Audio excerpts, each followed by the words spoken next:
ተናስተልኝ ቅዱሳን እንደምን ሰነበታችሁ? በጌታ በኢየሱስ ክርስቶስ ስም ሰላም እያልኳችሁ የዛሬውን ዲቮሽናል መልእክት እጀምራለሁ። አለፈው ጊዜ ጀምሮ ከኢያሱ መጽሐፍ ምዕራፍ 1 ጀምረን እየተመለከትን ነበር። ዛሬ ወደ ምዕራፍ 2 እንገባለን። በእምነት የተላከ በእምነት የዳነ የሚል ሐሳብ ብሰጠው ደስ ይለኛል። የዛሬው መልእክት ኢያሱ ምዕራፍ 2 ላይ በምንመለከትበት ጊዜ የተላኩ ሁለት ሰላዮችን እናገኛለን። ኢያሱ ወደ ኢያሪኮ ሊገቡበት ወዳለው ወደ ከነዓን ምድር አስቀድሞ የአገሪቷን ሁኔታ በምን አይነት ሁኔታ ላይ እንዳሉ ሁለት ሰላዮችን ልኮ ነበረ። ወደኋላ ዞር ብለን ስንመለከት ኢያሱ ሙሴ 12 ሰላዮችን ከነዓን ምድርን ሄደው ሰልለው ከምድሪቷም ደግሞ የምድሪቷ በረከት ምን እንደሚመስል ሳምፕል ይዘው እንዲመጡ 12 ሰላዮችን ከእያንዳንዱ ነገድ መርጦ ልኮ ነበረ። በዘኍልቍ ምዕራፍ 13 ከ1 እስከ 2 ሄደን ስናነብ እግዚአብሔርም ሙሴን እንዲህ ብሎ ተናገረው፣ ለእስራኤል ልጆች የምሰጣትን የከነዓንን ምድር እንዲሰልሉ ሰዎችን ላክ። ከአባቶቻቸው ነገድ ሁሉ አንድ ሰው ከእነርሱ መካከል መሪ የሆነ ሰው ላክ። ካሌብም ሕዝቡን ከዛ በኋላ 12ቱን መረጠ። የምርጫውን ክራይቴሪያን ባላቅም መረጠና 12ቱን ልኮ ሄደው ከምድሪቱ ላይ ያለውን ፍሬ ይዘው ከመጡ በኋላ ከ12ቱ 10ዎቹ የሕዝቡን ልብ የሚያቀልጥ ወሬ፣ ምን ማለት ነው? በፍርሃት የሚያቀልጥ ወሬ ማውራት ጀመሩ። የሰለና ምድር መልካም ብትሆን ሰዎቹ ኃይለኛ ናቸው፣ እኛ ራሳችንን በእነሱ ፊት ስናይ እንደ አንበጣንን ማንረባንን ያችን ምድር ገብተን መውረስ አንችልም በሚል በቃ በአንችልም መንፈስ ውስጥ የተሞሉ 10 ሰዎች ነበሩ። ህዝቡ ማለቀሰ። በግብፅ መቃብር ስለሌለ ነበር። ድሮ ግብፃውያን ባሮቻቸውን አይከብሩም ነበረ ይባላል። ወይም ማስ እንግዲህ ግሬቭ ይኖር ይሆናል እና ይሄንን ነገር በሆነ ጊዜ ካሌብ፣ እነዚህ ሁለት ግን ሰላዮች፣ ካሌብም ህዝቡን በሙሴ ፊት ጸጥ አሰኝቶ ድል እንነሳለንና እንወርስ ዘንድ እንችላለን አለ። ከእርሱም ጋር የወጡ ሰዎች ግን ህዝቡ ላይ ልንወጣ አንችልም፣ ከእኛ ይበረታሉና አሉ። በዚያም ግዙፎችን አየን፣ ኒፍሊም ይሏቸው፣ በዓይናችንም እንደ አንበጣ ነበርን፣ በፊታቸውም እንዲሁ ነበር። በቃ ለራሳቸው ያላቸው እይታ ወረደ። በቃ የመጨረሻ ወረደ። አንድ ድሮ የቴዎስቦርን መጽሐፍ ሳነብ አንድ ሳይኮሎጂ ያለውን ብሎ አስቀምጠው ነበረ። ለስኬታማ ህይወት የመጀመሪያው ዝግጅት የራስን እይታ መገንባት ነው። በአማርኛ አስተረጉ ማለት ነው። ስትሮንግ ሰልፍ ኢሜጅ ኢዝ ዘ ቤስት ፕሪፓሬሽን ፎር ሰክሰስ የሚለው ሀሳብ ነው። ስለ ራሳችን ጥሩ እይታ በሚኖረን ጊዜ ለስኬት እንደዛው እይታችን ጥሩ በሆነ ጊዜ ለስኬት ራሳችን አዘጋጅተናል ማለት ነው። እነዚህ ሁለት ሰዎች ግን ሰላዮቹ የኢያሱ ስልት እምነት ያላቸውን ሁለት ሰዎች እንደላከ እርግጠኛ ነኝ። በእምነት የተሞሉ መልእክተኞች። የኢያሱ ስልታዊ ውሳኔ ነው። ይሄ ካለፈው ተሞክሮ የተረዳው ነገር ነበረ። ብዙያኑ ያሉት ሳይሆን የእምነት ሰዎች ያሉት ይፈጸማል። ክብር ለኢየሱስ ይሁን። ይሄ የክራውዱ ጉዳይ አይደለም፣ የክራውዱ ጉዳይ ነው። የሚመጣው የዳመና ምስጢር ነው፣ የክብሩ ደመና። ስለዚህ በእነሱ ፈለግ፣ በእነሱ ስፒሪት ውስጥ ያሉትን ሰዎች ኢያሱ ወደዛ ምድር እንዲሰልሉ ላካቸው።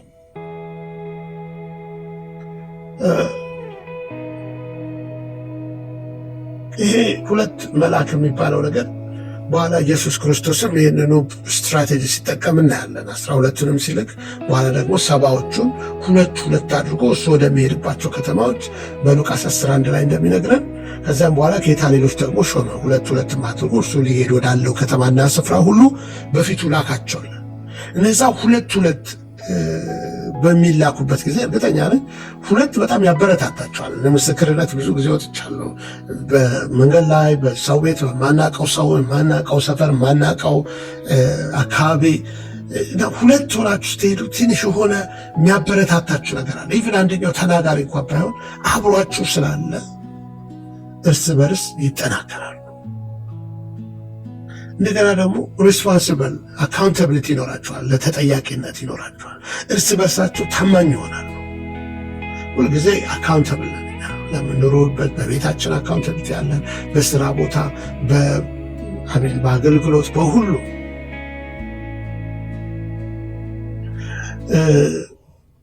ሁለቱ ደግሞ በሚስማሙበት ጊዜ ኃይለኛ ነገር ይሆናል። ቃሉ እንደሚነግረን ሁለቱ በአንዳች ሀሳብ ቢስማሙ ከሰማይ ከአባቴ ዘንድ በማንኛውም ነገር ተስማምተው በሚጸልዩት ይደረጋል አለ ጌታ። ስምምነት ውስጥ ሁለቱ ይላል።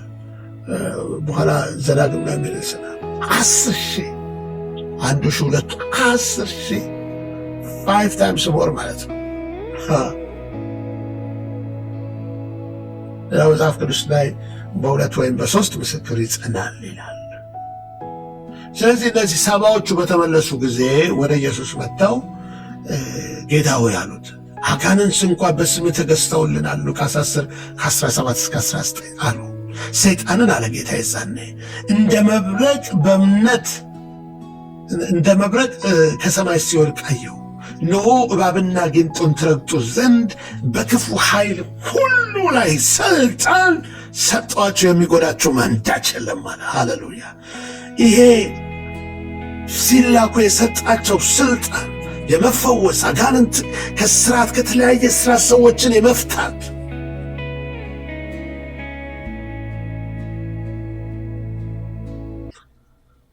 ያን ይዘው ነበር የሄዱት። ሁለት ኢያሱም የላካቸው ሁለት ተመልሰው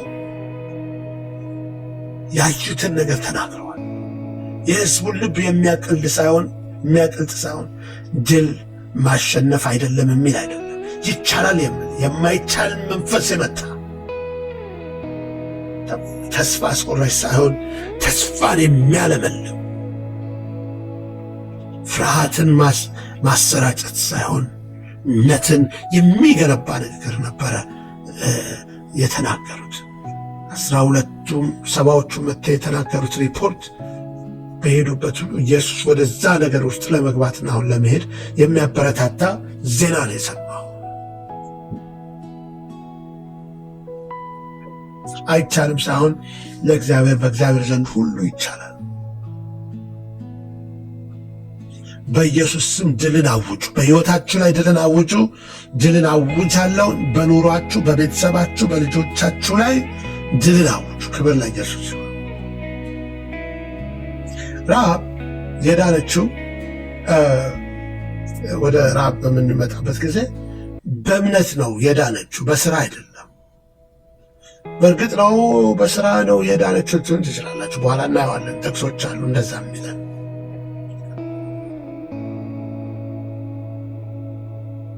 ወደ ኢያሪኮ ሲገቡ እነዚህ ሁለት ሰላዮች የሆነውን እስቲ እንመልከት። መጀመሪያ ያጋጠማቸው በኢያሱ ምዕራፍ 2 ቁጥር 1 ላይ እንደሚነግረን ሄደውም ረሃብ ወደምትባል ጋለሞታ ቤት መጡ፣ በዚያም አደሩ ይላል። ሴተኛ አዳሪ የሆነች ሴትዮ ቤት ነው መጀመሪያ የገቡት። ረሃብን በምንመለከትበት ጊዜ ምን አይነት ሰው ነች ብትሉ፣ በዝሙተኛ አዳሪ ነች። ሁሉ ሰው የሚያውቀው ኃጢአተኛ ነች ማለት ነው። ከናናዊ ነበረች። ከእስራኤል ሕዝብ ነገር ውጭ የሆነች የተስፋው ቃል የተገባት አልነበረችም። ውሸታም ነበረች። እንደምንመለከተው የንጉሥን ሰዎች መጥተው ሊይዟቸው የመጡትን ነፃ የመጡት ገብተው ነበር፣ ግን በሩ ሳይዘጋ ጥለው ሄዱ። እስቲ ተከተሏቸው ቶሎ ብላችሁ ሳይርቁ ብላ እንደላከቻቸው እናያለን። በዚህ ጊዜ በነበሩት ሁሉም ሃይማኖታዊ መስፈርቶች በዛን ጊዜ ወይ በዛሬው ቢሆን እግዚአብሔር እንዲያድናት የምትጠበቅ ሰው አይደለችም። ረሃብ የመጨረሻው የሞራል አዘቅት ውስጥ የወደቀች ሰው ነች።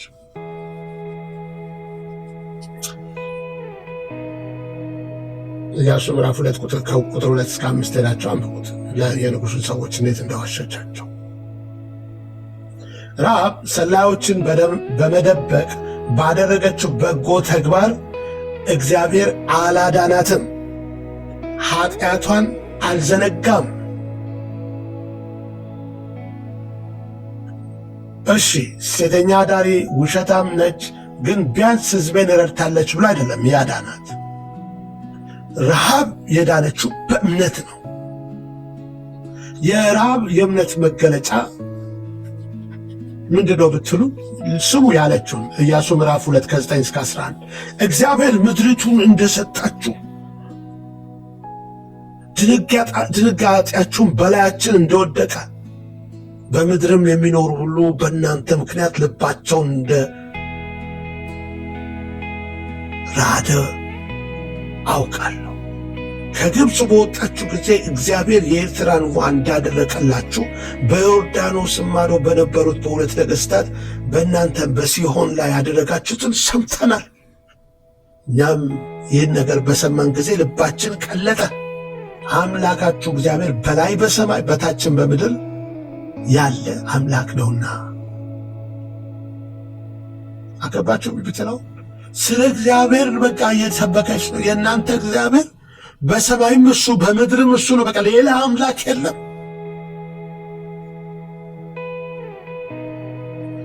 ኃይለኛ የእግዚአብሔር እምነት ነው ኮንፌሽን።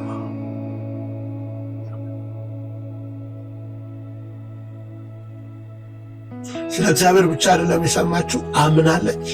ያደረገውን ሁሉ የቀይ ባህር መከፈል፣ የግብፅን ሽንፈት፣ ነገሥታት ሴዎንና ኦግን እንዳጠፋቸው፣ በኋላ ደግሞ የእምነቷ ማሰሪያ የሆነውን የቀይ ሐር ፈትል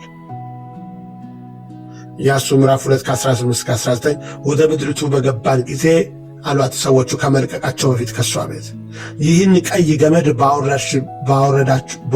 ባወረድሽን መስኮት ካላሰርሽ አባትሽን፣ እናትሽን፣ ወንድሞችሽን፣ የአባትሽን ቤተሰቦች ሁሉ ወደ ቤትሽ ካላስገባሽ በደጅ ሆኖ የሚሞት ሁሉ በደለኛ በራሱ ደሙ በራሱ ይሆናል። ነገር ግን ቤት ውስጥ ሆኖ ቢገደል አንድ ሰው ደሙ በራሳችን ላይ ይሆናል አሏት። ቀይ ገመድ የረሃብ የመዳን ምልክት የክርስቶስ ኢየሱስ ደምን የሚያሳየን ነው። በስራችን ሳይሆን በጸጋው እንደዳንን የምንገልጥበት ነው። በጸጋው ነው፣ በጸጋው ነው እኔ የዳንኩት የጸደቅኩት በጸጋው ነው። እዚህ በጸጋው እንደዳነን የምንናገርበት የክርስቶስን ሥራ እንጂ ከኛ የምንመካበት አንዳችን እንደሌለ የሚያሳየን ነው። የረሃብ መዳን ያንን ነው። ዕብራውያን ምዕራፍ 11 ቁጥር 31 ላይ ሲናገር ጋለሞታይቱ ረሃብ ሰላዮቹን በሰላም ተቀበለቻቸው፣ በኋላ ከማያምኑ ጋር በእምነት አልጠፋችም ይላል። መቀበሏ ጌታ ኢየሱስ ሲናገር እኔን እናንተን የሚቀበል እኔን ይቀበላል አለ። የላከኝን የሚቀበል ላኪውን ይቀበላል። ያዕቆብ ምዕራፍ 2 ቁጥር 5 ላይ እንዲሁም ጋለሞታይቱ ረሃብ መልእክተኞቹን ተቀብላት በሌላ መንገድ በሰደደቻቸው ጊዜ በሥራ አልጸደቀችምን ብሎ ደግሞ ይጠይቀናል። ቆይ ያዕቆብ በሥራ ጸድቃለች እያለን ነው እዚህ ጋር። አይ በደንብ ብናየው በጥንቃቄ መልእክቱን ያዕቆብን እምነቷ ሥራን አምጥቷል ብንል እንችላለን። ስላመነች የሠራችው ነገር ነበር እንጂ እግዚአብሔር አሁንም የረሃብን ኃጢአት አክኖሌጅ እያደረገላት አልነበረም፣ ውሸቷንም።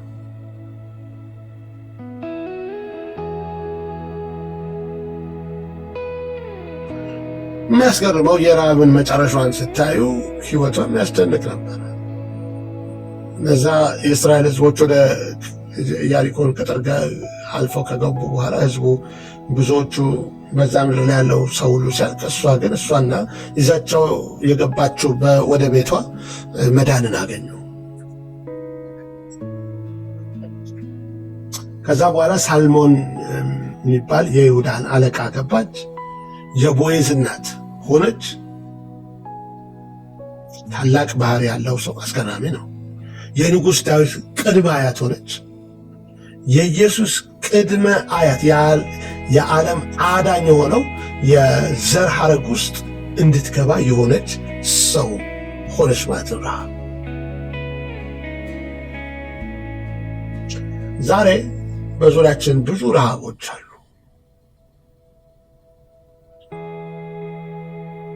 ኃጢአታቸው ብዙ የከፋ የሚመስለን በማህበረሰብ የተገለሉ በሃይማኖት እንትኖች ውስጥ የተወገዙ በሀገር የተወገዙ ሰዎች የሱሰኞች ሊሆኑ ይችላሉ። በጎዳና ጥግ ያሉ ሴተኛ ዳሪዎች ሊሆኑ ይችላሉ። ሁሉንም ያጭበረበረ ነጋዴ ሊሆን ይችላል። በንቅሳት የተሞሉ ወረበሎች ሊሆኑ ይችላሉ። ብዙ ጽንስ ያስወረደች አንዲት ሴት ልትሆን ትችላለች። ቤተሰቡን ጥሎ የሄደ ኃላፊነት ያልተሰማ አባት ሊሆን ይችላል።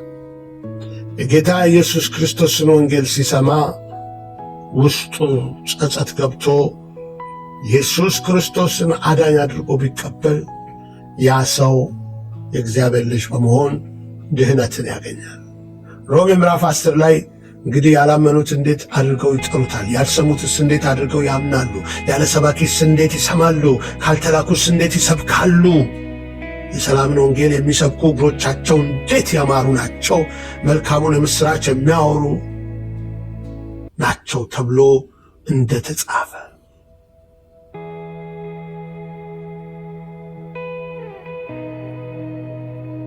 ያጋጠሙን ረሃቦች ሁሉ የመዳንን መልእክት ልናካፍላቸው ይገባል። ምናልባት ዛሬ ኢየሱስ ክርስቶስን እንደ ግል አዳኝ ያልተቀበልን ሊሆን ይችላል። በዚህ ሰዓት ጌታ ኢየሱስ ና ወደ ሕይወቴ ግባ፣ ባፈሰስከውም ደም ኃጢአቴን ይቅር ይበለኝ ብላችሁ ጠይቁት፣ ወደ እናንተ ሕይወት ይገባል። ጌታ ሆይ ስለ ሞትክልኝ አመሰግንሃለሁ። ዛሬ በጥሩ ሥራዬ ሳይሆን አንተ በሠራው ሥራ እንደምድን ስለተናገርከኝ አመሰግንሃለሁ። ወደ ሕይወቴ ግባ፣ አዲስ ሕይወትን ስጠኝ፣ የዘላለም ሕይወትን ስጠኝ። አመሰግንሃለሁ ወደ ሕይወቴ ስለገባ ይቅር ስላልከኝ። ከዚህ በኋላ አንተን የምከተልበት ጸጋህን ስጠኝ፣ በኢየሱስ ስም አሜን። እግዚአብሔር ሆይ እናመሰግንሃለን። ዛሬ ይህንን መልእክት የሰሙትን እህቶችን ወንድሞችን ሁሉ እንድትባርካቸው በጌታ በኢየሱስ ክርስቶስ ስም በዛ በማሸነፍ መንፈስ ይነሱ ዘንድ በማሸነፍ እወጃ ይነሱ ዘንድ በኢየሱስ ስም እጸልያለሁ። እነሱን የሚጨቁን ማንኛውም የጠላት አሰራር፣ የበሽታ ጉልበት በናዝሬቱ በኢየሱስ ክርስቶስ ስም የተበተነ እንዲሆን፣ ከሕይወታቸው የራቀ እንዲሆን፣ ጨለማው ሁሉ የተገፋ እንዲሆን እኔ እጸልያለሁ። ልጆቻቸውን ባርክ፣ ስራቸውን ባርክ፣ የሚነኩትን ሁሉ እንድትባርክ እጸልያለሁ። ሳምንቱ የድል ሳምንት ይሆን ዘንድ መልካምን የድልን ወሬ በማስፋፋት ለብዙዎች የሚያንጽ ነገር በመናገር የምናሳልፍበት ሳምንት ይሆን ዘንድ ልትረዳን እጸልያለሁ። ስለሰማን ሁሉ እናመሰግንሃለን በኢየሱስ ክርስቶስ ስም አሜን። ወገኖቼ እግዚአብሔር ይባርካችሁ እያልኩ ምናልባት ላይክ ሼር አላረጋችሁ ከሆነ ላይክ ሼር በማድረግ ወንጌልን ደግሞ በመስራት ትሳተፉ ዘንድ አበረታታችኋለሁኝ። ይህንን አገልግሎትም በጸሎት በገንዘባችሁ ለምትደግፉ ሁሉ እግዚአብሔር ይባርካችሁ እያልኩ በመቀጠል እንድታደርጉት አበረታታችኋለሁ። መልካም ሳምንት፣ ደህና ቆዩኝ።